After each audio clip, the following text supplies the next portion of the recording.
Hey Wargamers, welcome back to the channel Death from Above Wargaming. I'm Aaron and I'm back with some more exciting Battlytics action. We've got a series of a few coming up. All of these are I think, ones that you're really going to like, but we're going to kick it off with the Bushwacker. So this is a Wave 2 brand new mini. Of course, Tom, fascinated by the arm joints on this particular design. This one is iconic in the sense that it's been in, I think, MechWarrior 3, MechWarrior 4. It's been in the cartoon, obviously in the newer video games as well. So this one, really, really cool. And it's got a crazy design. It was almost scrapped according to the lore because they couldn't figure out how to fit the engine in with all the other components. But then after the Battle of Twycross, I believe, they captured a vulture. The scientists figured it out, and voila, we've got a Bushwacker. So tonight we're going to dive into the statistics. We're going to see how this thing stacks up against all the other mechs out there. We're going to run it through the meat grinder of Battlytics. So guys, stick around. Bushwacker coming right up.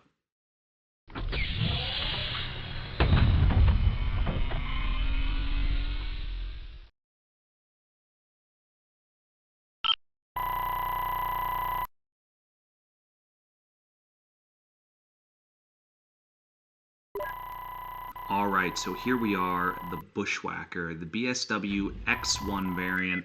I think this is the most common one. This is sort of like the bread and butter one that you see in that clan invasion era.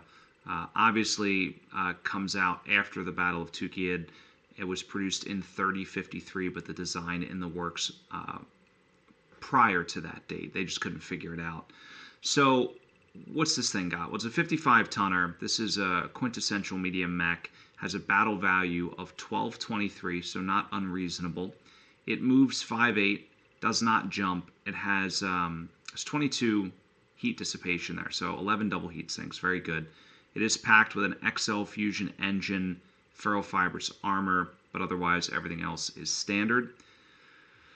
How's it look here? So armor coverage in the arms sucks. If you look at that center diagram, I mean, just right off the bat there, not thrilled with the arm coverage, and that is housing, some of its big guns there. So that's a little concerning. But overall, 87% coverage is pretty good. So as long as those arms don't get sniped off, you're in pretty good shape. In terms of weapons, got a pair of LRM-5s, one in the arm, one in the torso. It does have an AC-10, which is a great, just direct fire, 10 points of damage. Why they didn't put a, LB-10X on there, who knows? The tech, I guess the tech was there. Maybe there's a lore reason for it. It does have an ER large in the center torso, and then a pair of machine guns rounding out the armament. It does have case in either of those side torsos, but again, with that XL engine, doesn't really matter. All it's doing is, basically saving the pilot, because if either one of those side torsos goes up in smoke, the mech is destroyed. So I'm interested to see survivability, but first we're going to dive into those offensive benchmarks. Okay, so not overwhelming, but, not terrible. So what you see here is basically mediocre damage at long range, pair of LRM-5s just plinking away at the target. Once you get in a little bit closer, you're bringing that AC-10 into range and the ER large as well. I think that's when, the ER large isn't far behind the LRMs, and you can see that uptick there. But largely, when that AC-10 comes into range, that's when this thing hits its stride. The damage overall isn't fantastic. The mech can't build up any heat. So there is no ability to push this thing and get extra damage out of it. It just kind of sort of runs flat in that regard, which raises the question why it has 11 double heat sinks instead of just 10, but, what do I know? Benchmark, so at the bottom there, the bar chart, obviously the baseline, the optimized, the red line damage, all look the same because there's no capability to really push this thing any further. Lethality, it's not bad. It does manage to get, 94%, roughly 93, 94% of the time it's killing that javelin in the lethality benchmarks. Majority of the time it's coring things out. It does get a head kill from time to time. It does have some capacity of dealing some punch with the AC-10. The ER large obviously not doing as much, but still, you know, pretty decent, big chunk of damage. The average damage per hit is 5.9. It's not outrageously high. It's not awfully low. Critical hits, about 3, maybe 4 critical hits per game. And that's courtesy, again, of all those, you know, the clusters and things like that. It does have a good variety of weapons. Time to kill on this particular variant was 8.8. So not exceptional. Again, 10 is sort of where you hit that threshold of terrible. Anything between like the 7 to 9 range, 8 being about the average is what we see. So this is a little bit slower than average. And you know, looking at the weapons, again, it's not a big gun stone cold killer, but it is, you know, a pretty decent mech, I think, for the price. But Battlytics will tell whether I am right or wrong. Again, I see that 1200 BV, you know, puts it in range with like the Griffin and the Wolverine and some of these more iconic mechs. So I think that it's potentially priced right. The AC-10 is a big punch weapon, but again, in this modern era, this sort of Battle of Tukid and beyond era, I don't know if it's gonna stack up, but we'll see. Let's take a look at the defense. I think whether or not it can survive and take a punch is going to help determine whether or not this thing stands the test. Definitely under-armored on both of those arms, but slightly over-armored just about everywhere else. Torso is obviously very strong, which is great. Mobility analysis looks good. It's running, again, with a +3 target mod because it can, again, you know, move over 7 hexes or 7 inches. It's got that 5/8 speed profile. So that's great that it can claim that additional +1, which really should help with the survivability. And then in terms of the degradation, there's not much. Those legs are pretty beefed up in terms of armor, and you know, overall the critical slots, you know, it's got 4, so it does have 2 roll again slots on there. But you know, at the end of the day, still doing pretty well. And just kind of looking at the crits now, it has actually a lot of roll again slots, except for in that right arm. Even on the side torsos there, you're pretty much hitting ammo or not in those side torsos. And if you look at the ammo analysis, you can see, I mean, the right torso, you've got like a 33% chance of hitting the ammo, and then a 16.7% on the left side. In terms of survivability, the aggregate survivability is 83.4%. So it's not terrible. It's not great, but it's not terrible. You can see the large majority of deaths are engine. It is seeing engine deaths 8.4% of the time, and then ammo deaths follow that at 4.3%, followed by just normal run-of-the-mill, either getting your head blown off or, you know, getting cored out and reducing all those internal structure pips to nothing. But most of the time, you're seeing almost twice as much. You're seeing deaths from engines, which of course you've got, again, cased XL engine side torsos. I don't know, doesn't matter, right? All you're doing is saving the mech there. From a fluff perspective, it makes sense, but from a gameplay perspective, great, you save the center torso and the pilot, but I mean, the mech's still out of commission, right? So again, it's not terrible, you know, that 83.4% number, but you know, could be a little bit higher, I think. Let's take a look at my favorite, which is efficiency, and that'll tell us whether or not the Bushwacker, at least this variant, is one that you're going to want to take. It's actually not bad. It's not bad at all. And again, it's that low price tag, I think, that helps out.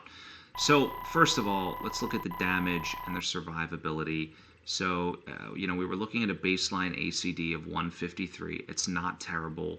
You know, it's obviously nowhere near some of these clan mechs that are like pushing 300, like the Marauder 2C and the Warhawk and some of these bigger ones we've looked at.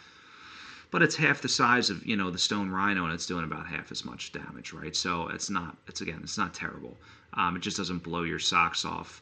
So when we look at the effective ACD, which is that blue area, and then the purple area chart, and I'm still up in the top left of your screen, you can see there's very little separation, right? This mech starts dying. It actually holds pretty firm until, you know, about, what is that, turn 8, turn 9, you can start seeing it, you know, the survivability drop a little bit, and then it takes a bigger hit, you know, towards the end there. But largely, it holds firm in the early turn, so it's able to collect all that damage and deliver that while it's still alive.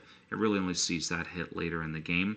So that combined with a low, what I think is a low buy-in for battle value at 1200, it gives it an 8.5 efficiency score, which is very, very respectable. I mean, anything over 6 I think is worth taking. 7 is a pretty good buy. 8.5 is excellent. And you can see that purple bell curve. That's all the mechs that we've done in Battlytics. And every time we do it, actually I shouldn't say every time. Every few times I'll update that chart. And so, you can see it move a little bit, but largely it doesn't move a lot based on the sort of the numbers that we have in there. So this is really, again, to the right of the bell curve, far to the right of the bell curve. Your average is about 5.5. So this one's doing really well, I think. Gunnery sensitivity is average, right? 0.7, 0.775 for this. That is pretty much what we see on most mechs.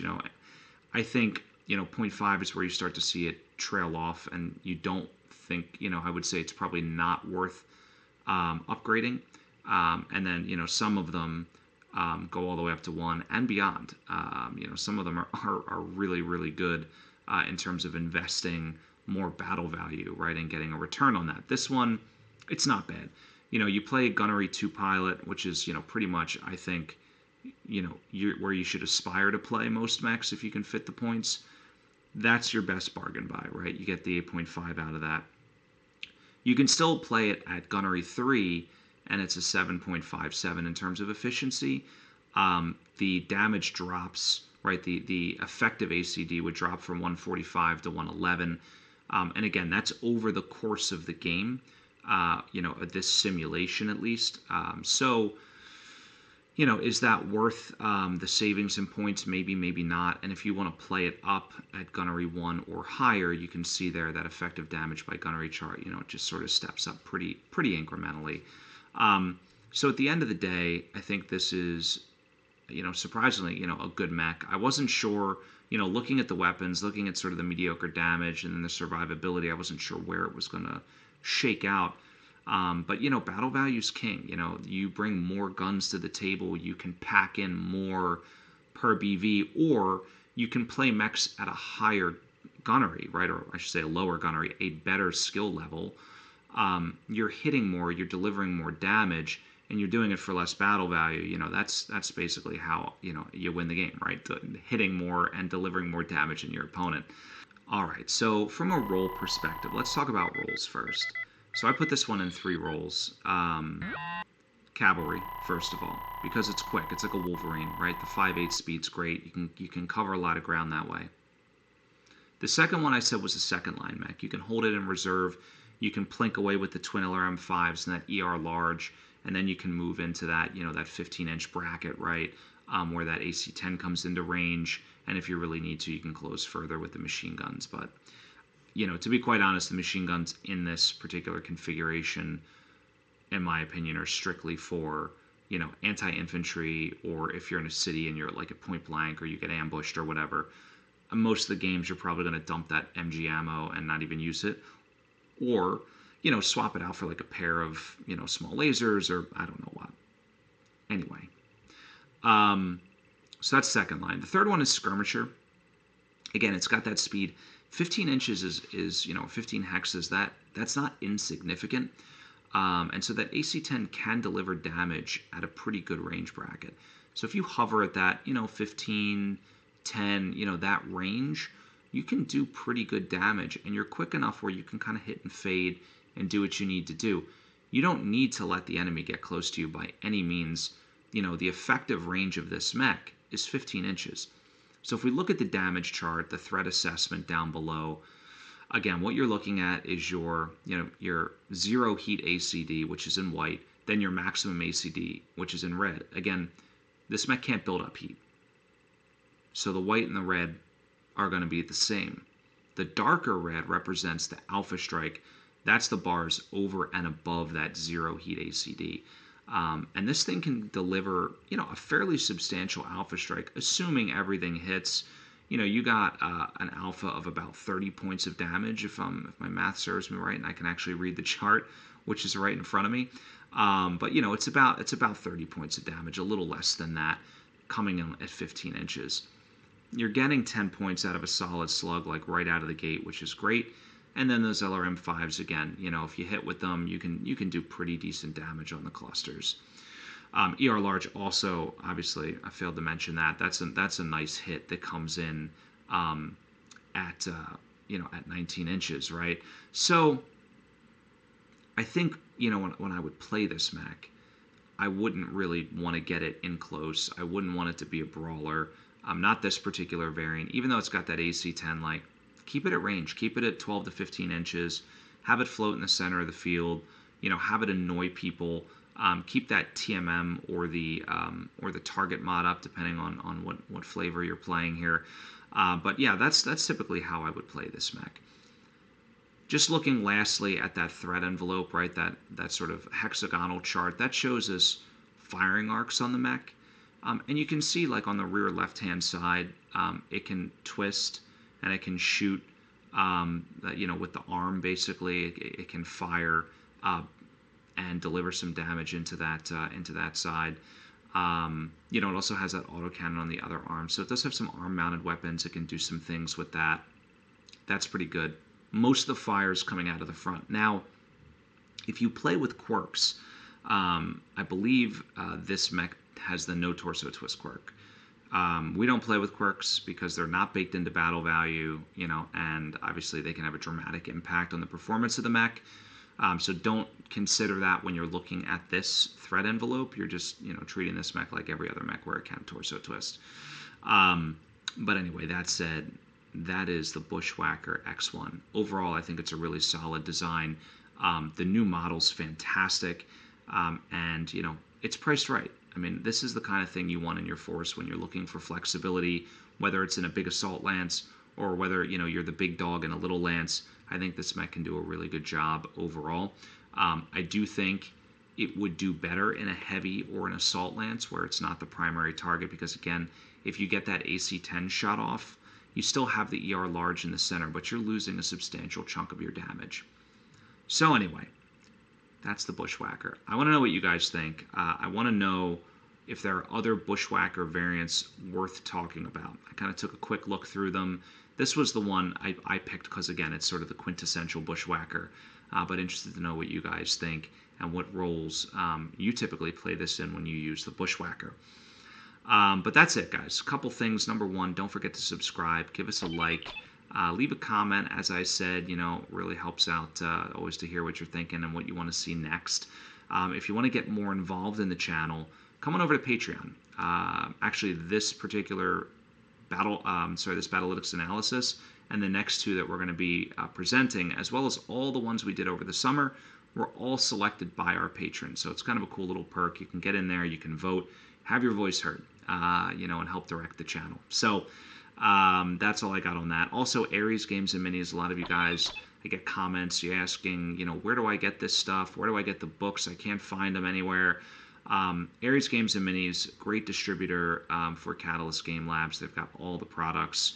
You know, Aries has the books, dice, terrain, obviously the models, the lance packs, everything you need, you know, to get your BattleTech fix. So that's all I got, guys. Thank you so much for watching. Again, don't forget to subscribe, and of course, stay tuned for more exciting stuff coming, because as you know, there's always great stuff coming from Death from Above Wargaming. Have a good night.